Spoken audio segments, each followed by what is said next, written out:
In a time before the relentless hum of the modern world, before the glare of screens and the clamor of endless information, there was a different kind of power.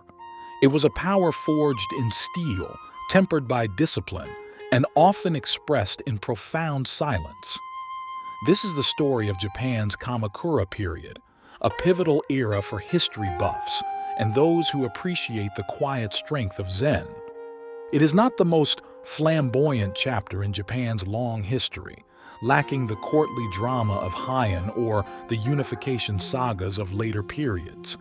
Yet it laid the bedrock for much of what defines Japan today. Join us as we journey into the forgotten stillness of Japan's first military government, a time when power whispered from behind armored doors. For centuries, Japan's power had resided in Kyoto, with the emperor and his aristocratic court. The Heian period, known for its refined culture and elaborate rituals, had slowly decayed into a landscape of feuding provincial lords and powerful warrior clans. The Taira and Minamoto, two formidable warrior families engaged in a bitter decades-long struggle for dominance. This conflict, the Genpei War, 1180 to 1185, tore the country apart. It was a brutal clash of arms and ambition, far removed from the elegant poetry of the capital. The old order, based on courtly influence and land ownership by absentee nobles, proved incapable of maintaining peace or asserting central authority.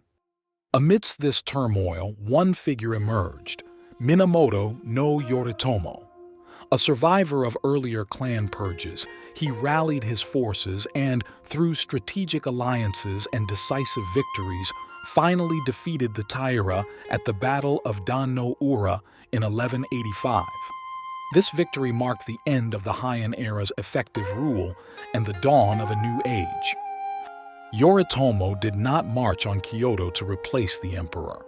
Instead, he chose a different path, a path of pragmatic power. He established his government base in Kamakura, a coastal town in the Kanto region, far from the intricate politics and soft power of the imperial court. This geographical separation was deliberate and symbolic.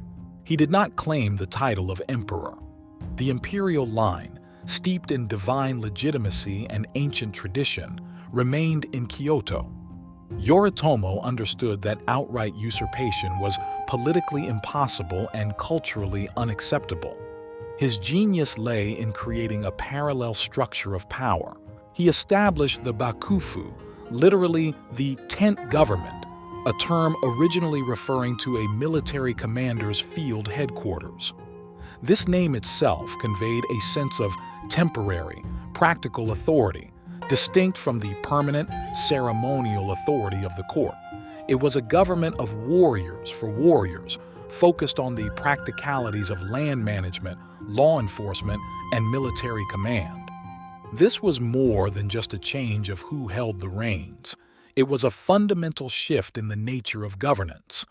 Power transitioned from the civil aristocracy, whose influence derived from court rank and cultural capital, to the warrior class, whose authority was based on military strength and land control.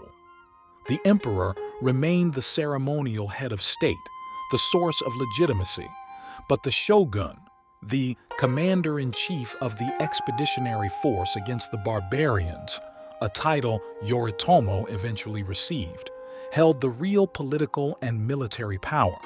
Yoritomo's system was built on loyalty and military service. He appointed his retainers, the Gokinen, to key positions across the country. These warriors swore fealty to the shogun and, in return, were granted rights to land and authority within their domains. This created a direct bond between the central military government in Kamakura and the provincial warrior class, bypassing the old aristocratic networks. The philosophical undercurrent of this shift was profound. The Heian court valued aesthetics, poetry, and ritual. The Kamakura bakufu valued discipline, loyalty, and practical effectiveness. The message was clear. In a turbulent world, survival and order depended not on elegant verses, but on strong arms and decisive action. This pragmatic approach, rooted in the warrior ethos, would define Japan for centuries to come. Kamakura was a deliberate choice for Yoritomo's seat of power. Unlike Kyoto, nestled inland and designed for imperial grandeur and courtly life, Kamakura was strategically located on the coast, surrounded by hills on 3 sides and open to the sea on the 4th. This natural topography made it easily defensible, a crucial consideration for a military government in uncertain times. The city itself reflected its purpose. It was not laid out with the symmetrical elegance of Kyoto's grid plan, inspired by Chinese capitals. Instead, Kamakura's layout was dictated by the terrain. Roads wound through valleys and passes. Temples and shrines, often serving as defensive strongholds or rallying points, were integrated into the landscape. It was a functional city, built for warriors and their needs. Its primary function was as a command center. From Kamakura, the shogun and his administration oversaw the Gokinen across Japan. To manage this vast network and enforce their rule, the Bakufu established key administrative organs. The Mandokoro handled general administration and finance. The Monchuho served as a court of appeals and handled legal matters, particularly land disputes, which were frequent and vital to the warrior class. Most importantly, the Samurai Dokoro was the board of retainers, overseeing the discipline, service, and rewards of the Gokinen. This body ensured the loyalty and military readiness of the warrior class, the very foundation of the Bakufu's power. These institutions, operating from Kamakura, extended the shogun's authority throughout the provinces. The Bakufu enforced its will primarily through 2 appointed officials in each province, the Jido, stewards, and the Shugo, constables. The Jido were responsible for managing estates, collecting taxes, including the crucial military tax, the hieromai, and maintaining order on the land. They were often appointed to former Taira lands or estates that had fallen into disarray, effectively giving the Bakufu control over vast tracts of territory.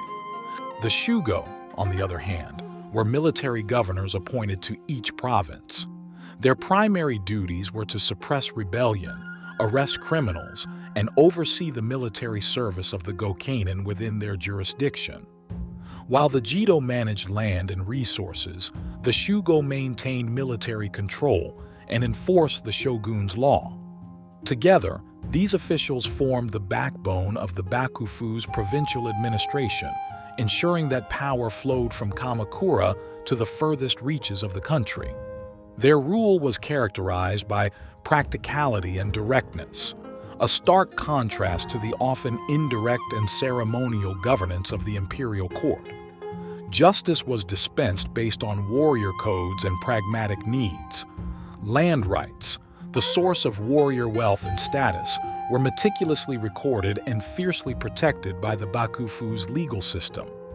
Kamakura was not a place of elaborate court rituals, but of military drills, administrative meetings, and the constant vigilance required to maintain control over a nation still prone to unrest. The Kamakura period witnessed a profound cultural and spiritual transformation, particularly with the rise of Zen Buddhism. While Buddhism had been present in Japan for centuries, the Zen schools newly introduced from China during this era resonated deeply with the warrior class and the pragmatic spirit of the age. 2 main schools of Zen arrived: Rinzai, brought by monks like Issai, and Soto, introduced by Dogen. Both emphasized meditation, zazen, and direct experience over scriptural study or complex rituals. This focus on personal discipline, self-reliance, and the pursuit of enlightenment through practice appealed strongly to the samurai. Zen offered a path to mental and spiritual discipline that complemented the physical discipline required of a warrior. It taught the importance of focus, mindfulness, and living fully in the present moment, qualities essential for survival on the battlefield. Facing death was a constant reality for samurai, and Zen provided a framework for confronting mortality with equanimity and detachment. The practice of zazen, sitting meditation, cultivated stillness and clarity of mind amidst chaos. This mental fortitude was invaluable in combat. Zen masters taught that enlightenment could be found not just in secluded monasteries, but in the midst of daily life, even in the act of wielding a sword. The famous phrase, "Zen and the sword are one," encapsulates this connection. Beyond meditation, Zen influenced various aspects of warrior culture and Japanese aesthetics. The tea ceremony, which evolved significantly during this period, became a ritualized practice of mindfulness and simplicity, often performed in austere, Zen-inspired settings. Calligraphy, archery, and other arts were also practiced with a Zen mindset, emphasizing discipline, concentration, and the intuitive flow of energy. Zen gardens, particularly the dry landscape gardens, karasan-sui, that began to appear, offered spaces for contemplation and meditation.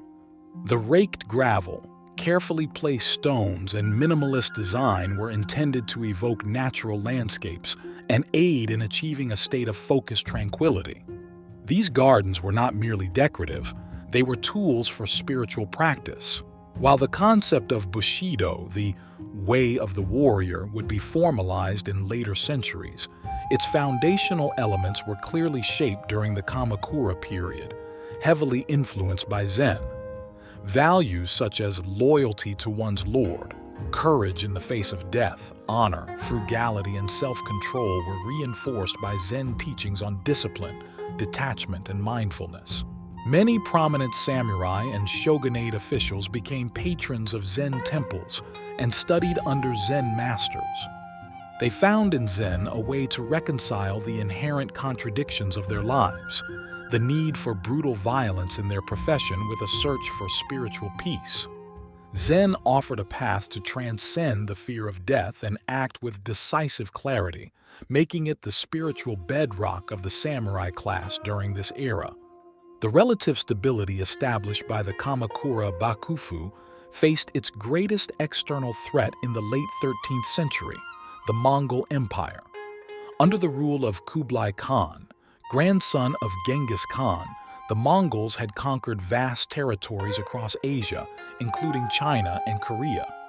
Japan, an island nation that had largely avoided foreign invasion, now found itself in the path of this unstoppable force. Kublai Khan sent envoys to Japan demanding submission and tribute.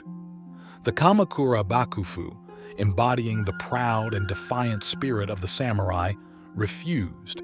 This refusal set the stage for two massive invasion attempts, events that would test the Bakufu's strength and leave an indelible mark on Japanese history and identity. The first invasion came in 1274. A large fleet carrying a combined force of Mongol, Chinese, and Korean soldiers landed on the coast of Kyushu, the southernmost main island of Japan. The samurai defenders, though brave, were initially overwhelmed by the invaders' tactics. The Mongols fought in tight formations, used combined arms, infantry, cavalry, archers, and employed gunpowder weapons like explosive projectiles, tactics unfamiliar to the Japanese, who were accustomed to more individualistic combat, often beginning with formal challenges between warriors. Despite the initial shock and heavy losses, the samurai fought fiercely, mounting a determined defense. However, it was not solely their valor that saved Japan. A sudden and violent typhoon struck the invasion fleet while it was anchored off the coast. The storm, later known as the kamikaze or divine wind, devastated the Mongol ships, forcing the remnants of the invasion force to retreat. The Bakufu, recognizing the scale of the threat, immediately began preparing for a second invasion. They ordered the construction of defensive walls along the coastlines of Kyushu, particularly around Hakata Bay, where the first landing occurred. Samurai from across the country were mobilized and stationed in Kyushu, ready to repel the invaders. The second invasion, in 1281, was even larger than the first. Kublai Khan assembled a massive fleet, perhaps the largest amphibious invasion force in history up to that point, carrying hundreds of thousands of soldiers. The invasion force was divided into two fleets, one from Korea and one from China. The Japanese defenders, positioned behind their newly constructed stone walls, were better prepared this time. They engaged the Mongol fleet with small boats, harassing the invaders and preventing a large-scale landing for weeks. When the Mongols finally managed to land in some areas, the samurai fought them fiercely, often in close-quarters combat along the defensive walls. Again, as the battle raged, a powerful typhoon descended upon the region. This second kamikaze was even more destructive than the first, utterly annihilating the vast Mongol fleet. Ships were smashed against the shore or sunk in the turbulent waters. The vast majority of the invasion force perished. Japan was saved from conquest by the forces of nature. While the Mongol invasions were repelled, the cost to the Kamakura Bakufu was immense. The long years of preparation and defense had drained the shogunate's treasury. Land and resources had been promised to the Gokunin for their service. But unlike a war of conquest, there was no new land or wealth to distribute as rewards. The Bakufu had defended the realm, but it could not adequately compensate the warriors who had risked their lives. This failure to reward the Gokunin created widespread discontent among the samurai class. Their loyalty, the very foundation of the Bakufu's power, began to erode. The financial strain also weakened the central government, making it harder to maintain control over the increasingly restless provinces.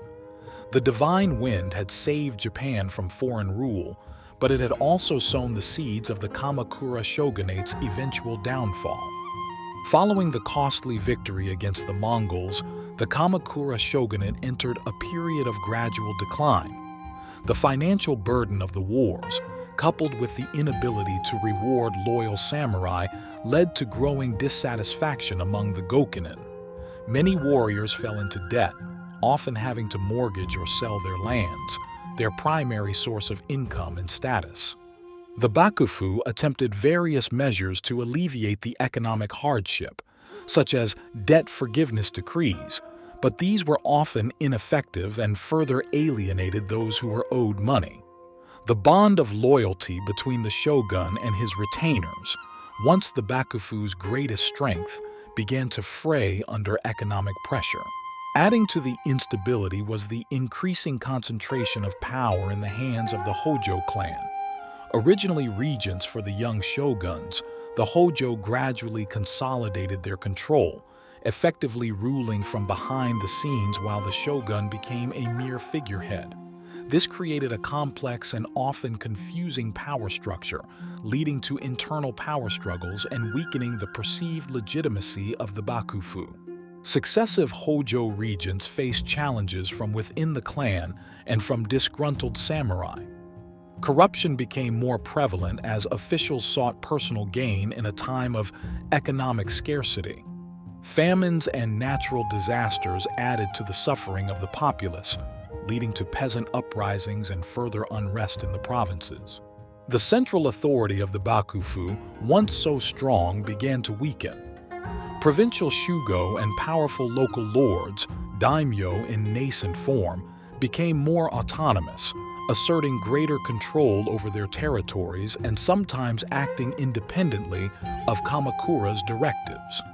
The system of governance established by Yoritomo, based on direct loyalty and centralized control, began to fragment. The imperial court in Kyoto, though still lacking real power, watched the Bakufu's struggles with interest. Emperor Go-Daigo, a determined and ambitious ruler, sought to restore direct imperial rule, a concept that had been dormant for centuries. Seeing the Bakufu's weakness and the widespread discontent, he plotted to overthrow the Hojo regency and reclaim the power of the throne. In the 1330s, Go-Daigo launched his restoration attempt. He rallied support from disaffected samurai and Buddhist monasteries. The Hojo responded by sending forces to suppress the revolt, including a large army led by Ashikaga Takauji, a powerful samurai who was initially loyal to the Bakufu. However, Ashikaga Takauji, sensing the changing tides and perhaps harboring his own ambitions, switched his allegiance to the emperor's side. This betrayal was a fatal blow to the Hojo. Takauji marched his forces towards Kamakura. In 1333, Kamakura was attacked. After a fierce battle, the city fell. The last Hojo regent and many of his clan committed ritual suicide, seppuku, at Toshoji Temple, a dramatic and tragic end to their rule. The city that had served as the center of military power for nearly 150 years was sacked and burned. The Kamakura shogunate was no more. The fall of Kamakura did not, however, lead to a lasting imperial restoration. Ashikaga Takauji soon turned against Emperor Go-Daigo, initiating a new period of conflict and eventually establishing his own shogunate in Kyoto, the Ashikaga, or Muromachi shogunate. But the era of the first military government, based in the quiet, defensible city of Kamakura, had come to a definitive end. Today, Kamakura is a tranquil coastal city, a popular destination known for its numerous temples, shrines, and natural beauty. The bustling command center of the Bakufu era has long since faded, replaced by a more peaceful atmosphere.